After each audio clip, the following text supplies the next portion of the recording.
let's move on to our next startup. Please welcome to the stage Skylines. It's Martin Panavis and Mikhail Frackers, co-founders of Skylines.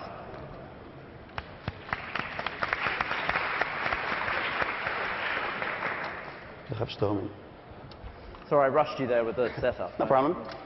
Hi, I'm Martijn. Behind the desk setting up our computer is Michiel. And our other co-founder, Koen, is somewhere in the audience cheering loudly. Oh, he's over there. We're from Amsterdam. And 1 second.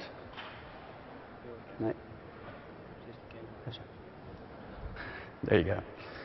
1.5 million pictures are shared every day, such as this one.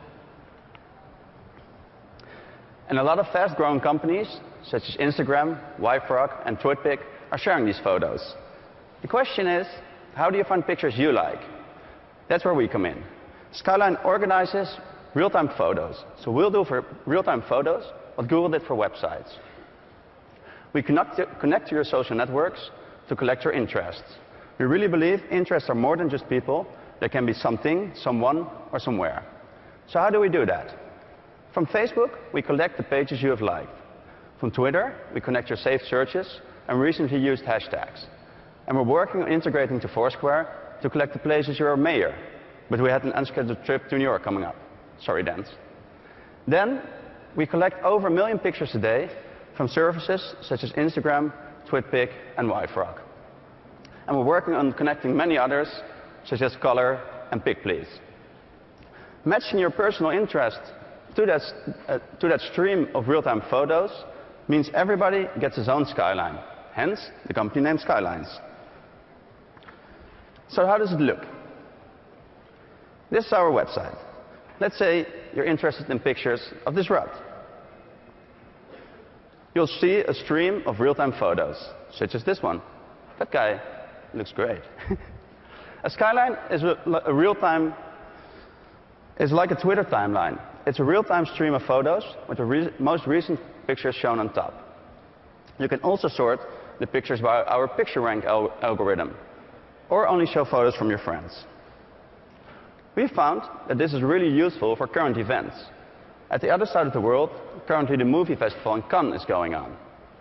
And these are the pictures taken there, almost live. It's also useful for breaking news, like the tragedy that happened this morning in Joplin. There's a lot of photos on that on our system.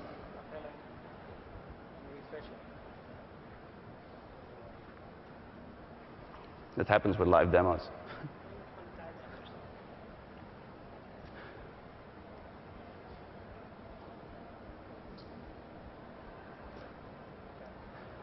You can also show pictures based on your location. So next we'll show photos taken around us.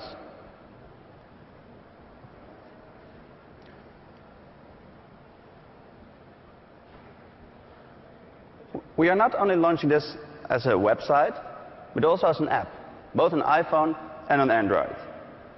Next. The apps contain the same skylines with the same pictures based on your interest. For every photo, we have a photo detail page, such as this one. It shows the photo, who took it, when, and where if we know its location. It also shows the interest that we connected to it, and you can of course click through to the original photo, such as here on TwitPic. And you can also share the photo on your favorite social networks, Twitter and Facebook, or share it by email. Explore helps you discover new topics. We have Twitter trends, our own staff picks, or recent news in there. Then there's the back channel.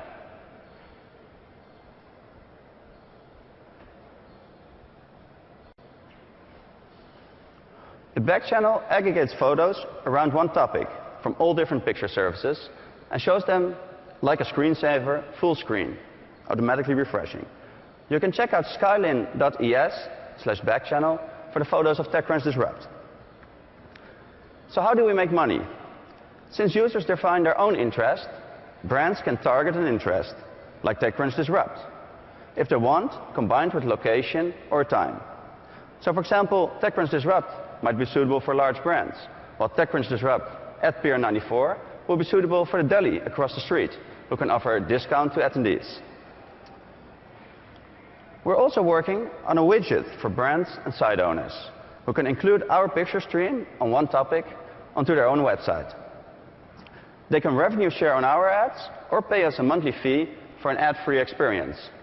This both increases our revenue and our reach. So to recap, today we launched the website, the iPhone app, the Android app, and the back channel for events. We have also opened up the sign-up for our widgets, which we'll release soon. And all our services are built on our own API, for which sign-up also opens today, and which will also release soon.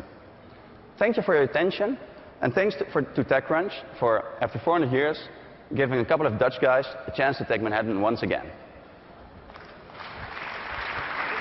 That's Skylines. More great T-shirts. Love the T-shirts. Bradley, straight in. You guys are from Amsterdam? Yeah. What are you smoking? No, I'm kidding. I actually thought it was really cool, especially the mobile You've been sitting app. on that joke for the whole thing, haven't you? Sorry, I couldn't help myself. I really like the mobile integration. I think that especially when the form factor is small, it's especially useful to sort of have non-textual browsing. And if you look at the Facebook film strip at the bottom of their mobile app, I found that useful and innovative, and it's sort of an existence proof that there is a space to sort of consume my information through the lens of the visual. So I thought this was really compelling. Thank you. Appreciate it. So I have a question about how are you dealing with the licensing of images? We actually we don't host the photos ourselves. The photos are actually shown like Google Images does. They're still shown on the original site, and we just show the thumbnails, and those represent. So we're not hosting the original photo. We actually allow people to click through to see the original photo. Hopefully, once we get really big, TwitPic gets some more traffic from us. That'll be an interesting thing to resolve. Yeah, I mean, what I find exciting about this is that in a lot of ways, photos themselves are becoming, it's not just content, they're becoming something that people are going to go through, and I think we're going to see a lot more of this on publisher sites. How are you going to make this into something that goes beyond just a search experience to something that's more like a browsing experience where I can find stuff? So if there's a disaster today in Joplin, I can go through it and I can see different photos and see what's going on. You want to take it? Oh, sorry. We offer Explore, so we will show you hints of what we think are interesting topics. And we're working on also sorting the pictures differently, not based on recency, but also who took the picture, where, and when. Does that answer the question? We call it picture rank. And it actually means that based on relevancy, if somebody, let's say a friend of you shared a picture or an interest that you have, and is at a location where you're a Foursquare mayor, that picture would probably be really relevant for you. And we'd have that information then in our database and serve you that picture really fast. I think this is interesting. I'm trying to think how this becomes big, sort of echoing on Michael's question. So, do you expect that users are going to start going to skylines.com and spending a lot of time there? And if so, kind of why? And if not, then how are you going to get big distribution? Actually, we spend a lot of time thinking about it. We're a couple of small guys from Amsterdam, obviously. So it's not like we'll expect to have millions of users just on our own power. But we actually do think with the release of the widget, which we plan soon, is that any publisher can put our widget, define their own keywords. Let's say Gary Vaynerchuk with the wine site can put our widget on his site and then include wine. Let's say the Burgundy, the red one, or the white Mosel wine, or a sweet dessert wine, whatever. You can target the keyword, and it will show up pictures that people post on wine. If he wants to revenue share in our ad program, we'll do that. And if he doesn't want to have any ads in there from a competitor, then he can pay us a license fee. So we're actually expecting to grow because publishers will help us grow bigger. So, we're open to talks with AOL and see if we can do something. So then let me follow on. Then you got the challenge, which is user-generated content could be sort of deceptive or spammy or whatever. So if I'm a publisher, am I taking a chance of getting like randomly sort of bad photos associated with my brand? Of course, we're working on filtering that. If you have tens of thousands of followers on Twitter, you're probably not going to post fake pictures, and we'll show those pictures more often or more on top of it. And of course, users can flag photos if they're inappropriate. And we're probably, for publishers, going to offer a fully moderated version. So they'll pay us something, and we'll make sure all pictures are safe. So they can either edit it before the pictures go on, or edit it retroactively when there's a number of flags, kind of like on YouTube, the same system. When you were showing the disrupt pictures, many of those photos were sort of bad, like poorly lit or sort of crowd shots or, you know. I can tell you why, because we have a couple of our staffers in the audience that took most of those pictures just now. Exactly. And we gave them really cheap 3GS for iPhones. We haven't gone in actually and paid them to get iPhone 4s enough.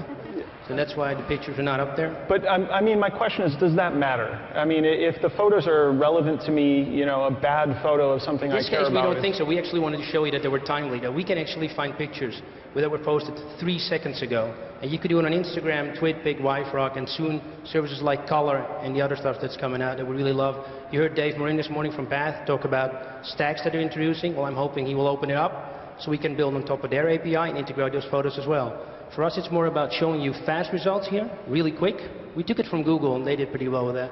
And there's another thing, that often pictures that are taken from a special angle, even if they're bad photos, are nicer than the pictures. Like the Can example, we have some amazing photos taken by people in the audience, which aren't as professional as taken by the real photographers, but they're really cool. We saw Leonardo DiCaprio on a boat. Shoot himself, take a picture of himself, and then he says, "Look behind me," and it's Leonardo DiCaprio sunbathing on a boat.